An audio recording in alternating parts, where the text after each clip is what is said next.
Alright guys, a quick one. Here, I'll detail how to change back button to swipe gestures on Samsung Galaxy A54 5G.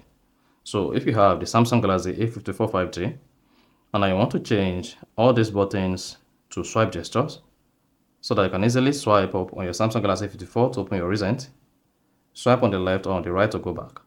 So if at the end of this you found this often informative, please don't forget to like and then subscribe. Now, to change buttons to swipe gestures on Samsung Galaxy A54, all you need to do is go ahead and open your Samsung phone settings. On the settings, scroll down, locate and click on display. Now, under display, you want to scroll down as well until you get to navigation bar. So go ahead and click on that. Once you click on navigation bar, you see buttons and swipe gestures. So select swipe gestures and then hang on. Then you should see the navigation button change to swipe gestures instead of buttons. If you click on more options, you can easily increase the gesture sensitivity. So if you want to lower the gesture sensitivity, just use lower so that this is going to reduce the speed. But if you want to make it really fast, set this to higher. And it's going to be very fast and then you're good.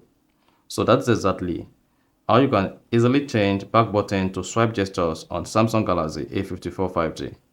So if you found this offer informative, please don't forget to like and then subscribe.